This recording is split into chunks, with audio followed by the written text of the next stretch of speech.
será sempre difícil, ou até mesmo impossível, identificar o início do pensamento de uma nação. Mas podemos, pelo menos, apontar as várias origens do pensamento filosófico português, que começa antes de Portugal ser Portugal e se manifesta antes da língua portuguesa.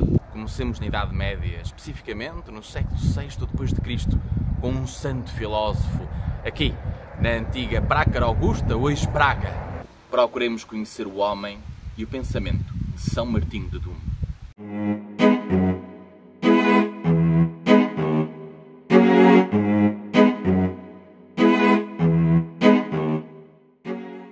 Nascido provavelmente em 520 d.C. em Panónia, a atual Hungria, e falecido em 579 d.C., o monge São Martinho de Dume foi um dos padres da Igreja Católica na Península Ibérica.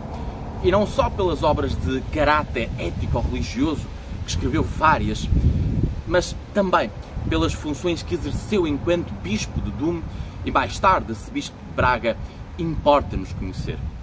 A sua biografia indica-nos que fora um homem de ação pelos trabalhos realizados na conversão dos suevos e pelas obras de viés pragmático, com um estilo acessível, tanto a reis como a pessoas singulares, e mais fundamental e mais importante, de caráter reformador da sociedade.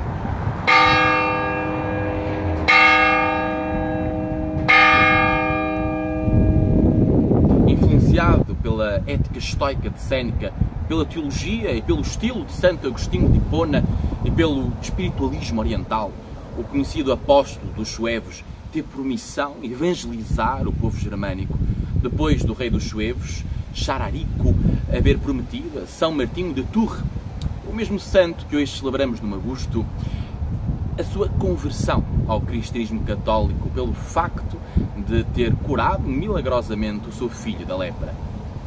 Contudo, era necessário que esta conversão formal fosse também espiritual, moral, de costumes, isto é, que os suevos seguissem a prática cristã, afastando-se das heresias e do paganismo.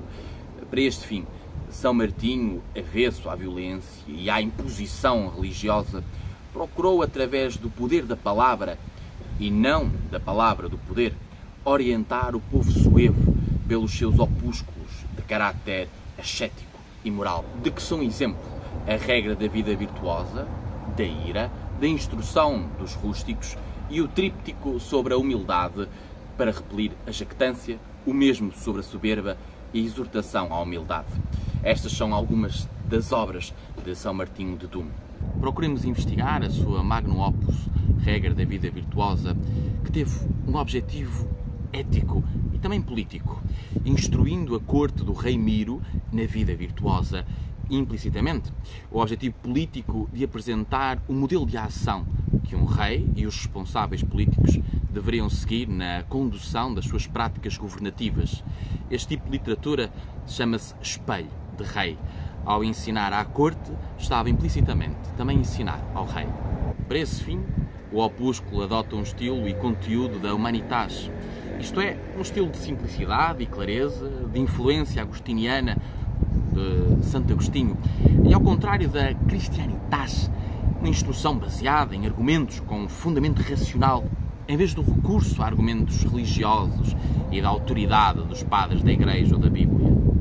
Este aspecto será fundamental para que o leitor pudesse, por si, compreender as razões pelas quais os preceitos apresentados seriam os mais adequados a uma vida virtuosa.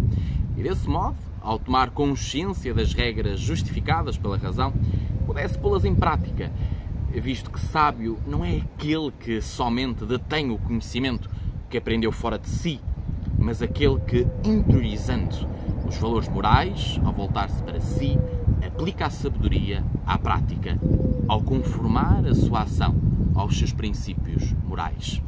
Isto é, não basta saber, é necessário e fundamental praticar aquilo que se sabe e aquilo que se defende.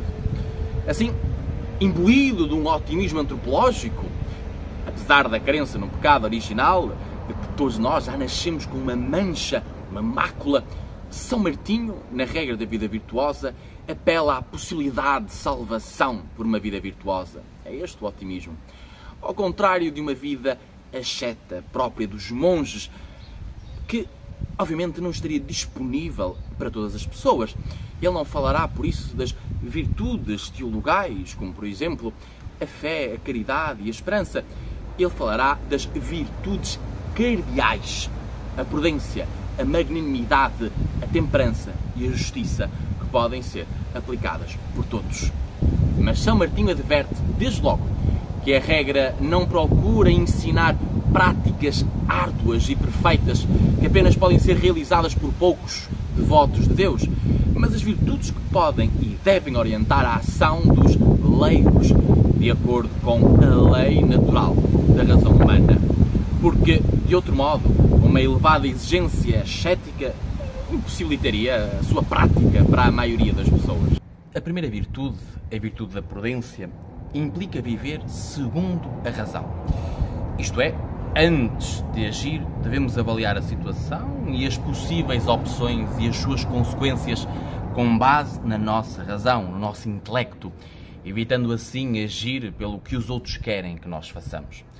Assim, não devemos admirar aquilo que é transitório, porque termina, assim como não devemos permitir que cada situação mude os nossos princípios morais, mas antes devemos seguir a regra que impusemos racionalmente a nós próprios, adaptando-nos a cada situação. Tal, e é este o exemplo curioso que São Martinho de Dume dá, tal como a mão que se abre e se fecha, mas é sempre a mesma. Se atuarmos deste modo, estaremos a prevenir o que poderá acontecer e estaremos preparados para o que poderá advir. A virtude da magnanimidade ou fortaleza permite viver uma vida confiante, livre e segura, porque ao estar consciente da nossa finitude, aceitamos a morte, o nosso maior medo, como um fenómeno natural, por isso sem razão alguma para que nos inquietemos com ela. Por outro lado, ser magnânimo é compreender os perigos com justa medida. Lembramo-nos de Aristóteles. Isto é, sem ser medroso ou temerário, nem se acobardando com essas situações, nem as enfrentando sem pensar nas consequências.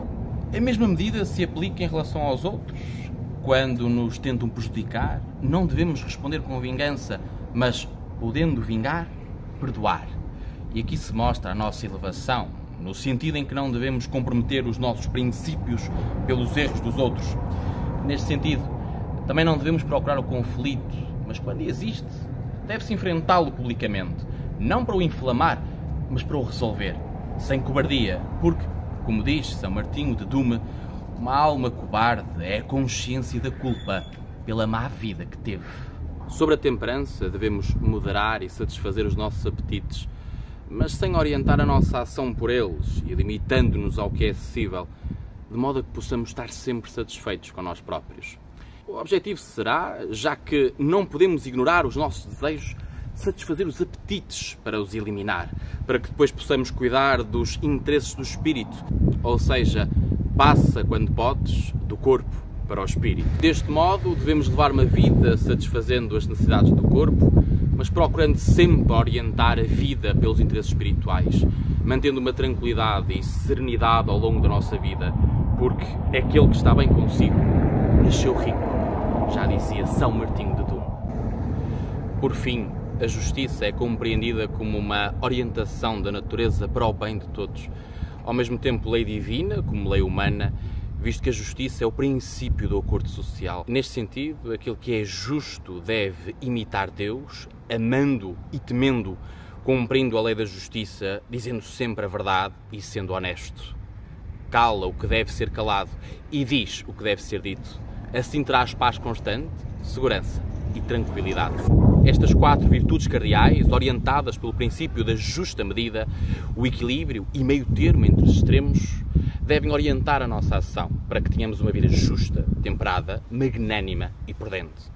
Com os preceitos e a argumentação apresentada, podemos compreender que ainda hoje é possível aplicar estas orientações à nossa própria vida e que, ao serem aplicadas, provavelmente resultariam numa vida mais rica e autêntica.